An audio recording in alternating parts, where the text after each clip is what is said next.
자, 오늘 아침 우리는 이 시편의 대장정을 마무리하는 마지막 종착역 시편 150편에 도착을 했습니다. 시편 1편은 어떻게 시작할까요? 복 있는 사람은, 그렇죠? 복 있는 사람으로 시작을 합니다. 그리고 오늘 시편 150편 마지막 단어는 뭘까요? 할렐루야입니다. 복 있는 사람으로 시작을 하고 할렐루야로 마치는 시편을 보면서 저는 그런 생각이 들었습니다. 우리의 신앙의 여정이 바로 이와 같다는 생각이 들어갑니다.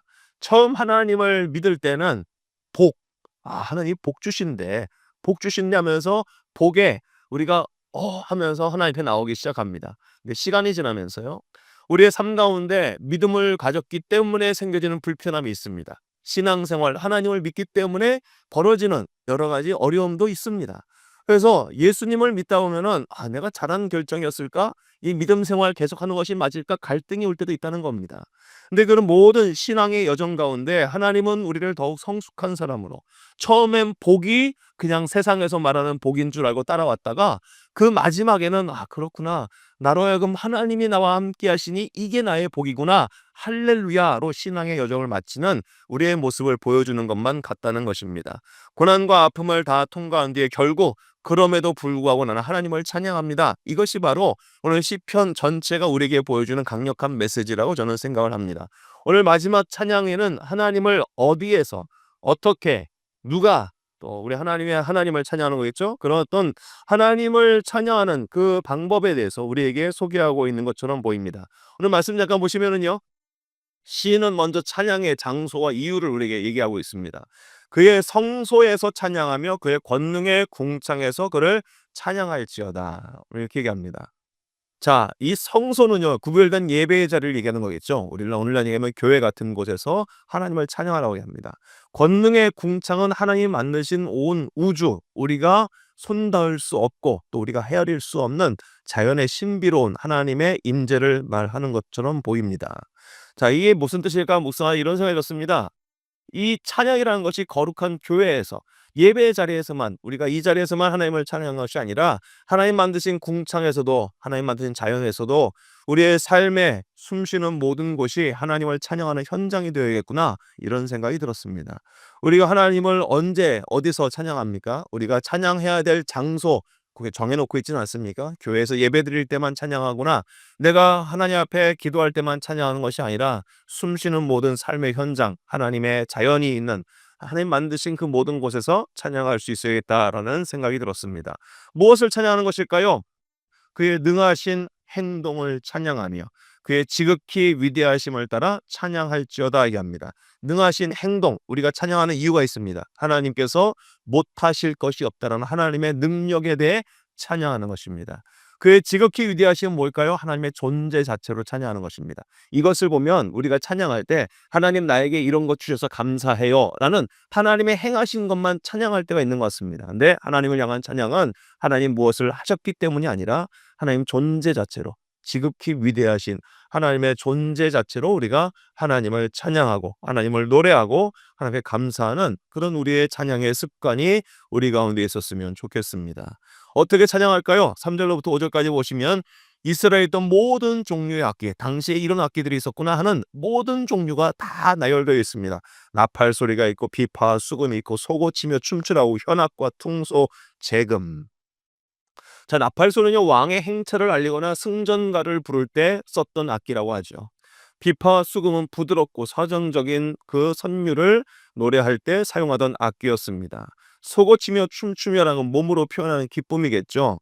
현악과 퉁소, 재금이라는 건 다양한 음색과 리듬을 이야기합니다. 자, 음악적으로 화려하게 또 조화롭게 찬양하라는 뜻도 되겠지만 이것은요, 우리가 하나님을 찬양할 때 전인적인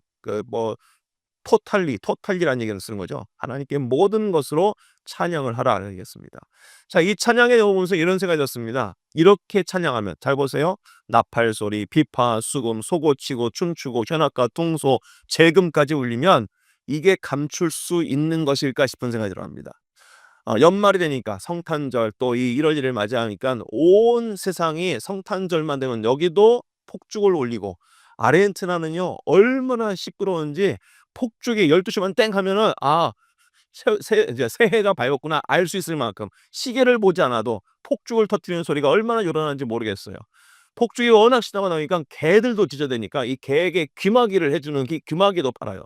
자 그렇게 1월 1 일만 되면은 사람들이 다 알리는 겁니다. 새해가 밝았다고. 감출 수 없는 거죠.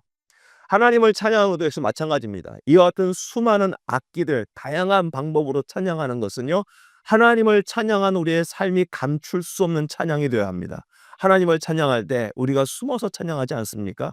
하나님의 이름을 높이고 하나님을 칭찬하고 하나님께 노래하는 것이 누가 들을까 봐, 아유, 내가 이렇게 하면 사람들이 나를 어떻게 생각할까? 숨어서 찬양하는 일이 없도록 해야 합니다. 하나님을 높이고 하나님 앞에 감사하는 것이 숨어서 할 일이 아니라 마치 그 등불을 등경 위에 두어서 감출 수 없는 일들이 되어야 합니다.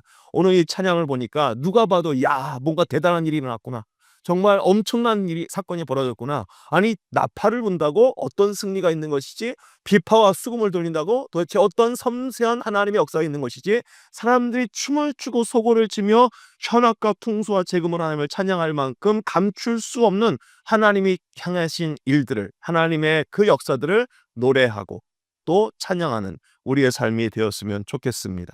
우리의 지성과 감성과 의지, 그래 우리의 모든 삶을 다 동원해서 하나님을 찬양하는 우리의 삶이 될 때 하나님께서는 얼마나 우리의 삶을 보고 흡족해 하시고 기뻐하실까 생각이 들어갑니다. 누가 찬양을 할까요? 시편의 결론입니다. 찬양의 자격은요, 음악적 재능이 있는 사람이 아닙니다. 얼마나 음악 실력이 있느냐, 얼마나 노래 실력이 뛰어나냐, 그렇지 않습니다. 찬양은요, 호흡이 있는 자, 모든 자가 하는 것, 숨 쉬는 모든 사람들이 찬양을 할 수 있다. 하나님을 높일 수 있다는 겁니다. 하나님을 높이고 하나님을 찬양하는 것이 믿음이 좋은 자만 할 수 있다라고 하지 않습니다. 목사만 하는 것이다. 제사장만이 하는 것이다. 그렇지 않습니다. 모든 사람, 호흡이 있는 모든 사람들이 하나님을 찬양한다. 오늘 이야기합니다.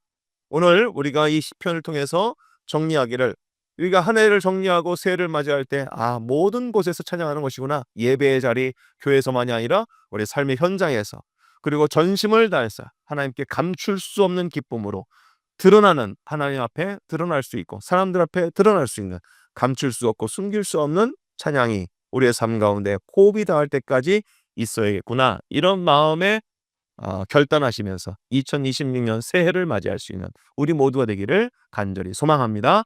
아멘.